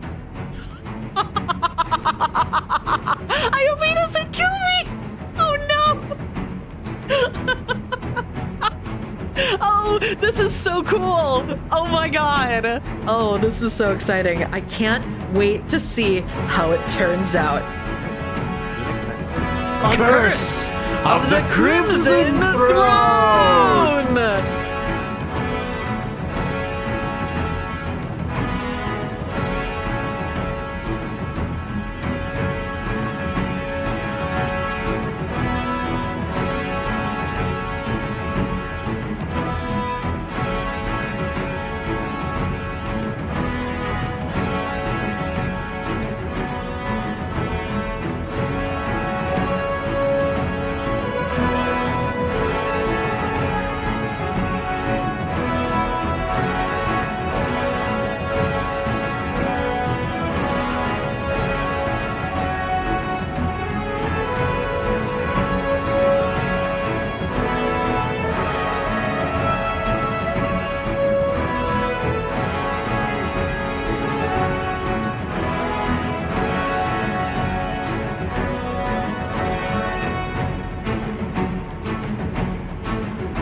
yes. That feeling when a hot but mean guy wants to fight you in feats of strength that involve close physical proximity.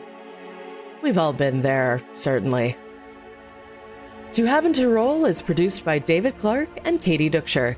The Pathfinder RPG and the Curse of the Crimson Throne adventure path are property of Paizo and are used in accordance with their community use policy. This session featured music from Michael Ghelfi Audio, including The Ascension of Arthur, The Feywild Forest, Moonlight Tavern, and Mountain Path. Sound effects were produced by Syrinscape. You can find more sound effects for your own tabletop games over at Syrinscape.com. We are on Twitter at To Have and to Roll. Rain is at Rain0. That's RANE and the number 0. Daft is at Daft Prodigy. And you can follow the continued harrowings of Elizabeth Wilcox over on the Dimension Door podcast at DimensionDoorPodcast.com. To Have and to Roll is also on Tumblr at tohaveandtoroll.tumblr.com. We will be back again in 2 weeks as Lenore and our new acquaintance Crojan go head-to-head, literally, in a contest of strength that will profoundly shape the party's experience in the Cinderlands. No pressure, Lenore. We'll find out how she fares next time. Bye!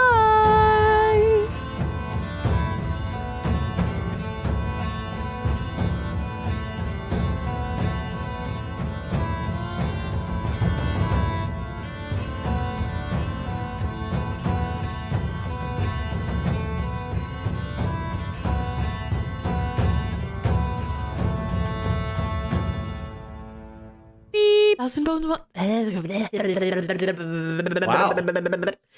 That's quite a sound. Beep. As always, with a reading, we start with the past. And I pause because my mouse clicks are very loud. Incredible. I lay out the cards all at once so I can minimize mouse clicks. Boop. He has a muscular but A muscular live, butt. Sorry, he has a muscular butt. Spoilers, everybody. I think I actually had to pre-make one of my hero readings when I was first starting out because I didn't want to be there looking up everything going, so like the fact that you could do all this live is just amazing. I have to admit, I did learn how to try to discreetly check my little handbook, like what does that card mean again? But that's where the patter of being a horror reader comes in. You keep talking. They don't even know that you're reading your handbook. It's absolutely It sounds exactly like the pattern you have as a dungeon master. You just keep talking and nobody knows that you're flipping through tables.